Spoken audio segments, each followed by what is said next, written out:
Hi, friends. Monday, September 12th is National Mindfulness Day, and I thought this would be a good time to talk about the benefits of mindfulness and why you might want to commit or rededicate yourself to this powerful practice. And I want to start with a story.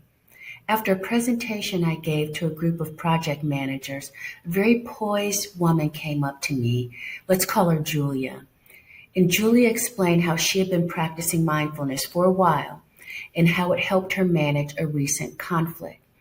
She explained that she was a senior civilian working for the Navy at the Pentagon and that she was matrixed to a team where she nominally reported to a Marine Corps colonel. Her dotted line boss was someone else altogether. Her boss and this colonel were having a dispute about project execution, and Julia was stuck in the middle. So one day in the middle of a Pentagon hallway, the colonel approached Julia and proceeded to go ballistic. That's the technical term. I mean, full on shouting and all the rest. And while I listened to Julia describing the confrontation, it seemed to me that the colonel was in full amygdala hijack mode. So what did Julia do? She said she was able to see in that moment that the colonel was in a lot of distress. She also saw, she said, that this was not really her problem, but a problem between her boss and the colonel. She tuned into her breath, was able to regulate her breathing, and she noticed what was happening in her body. She said she felt parched from coughing due to a cold and itchy throat.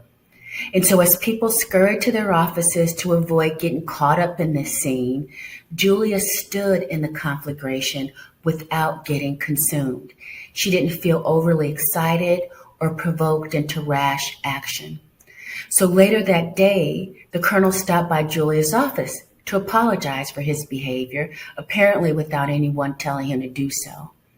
And in recounting this event, Julia attributed her ability not to fall apart or engage unskillfully with the colonel to her regular mindfulness practice. This is a true story, and Julia's response shows the power of mindfulness.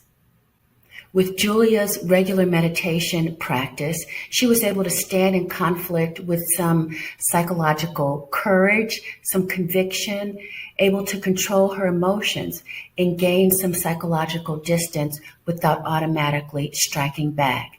This is what we're working toward with this mindfulness business. It has a very practical benefit.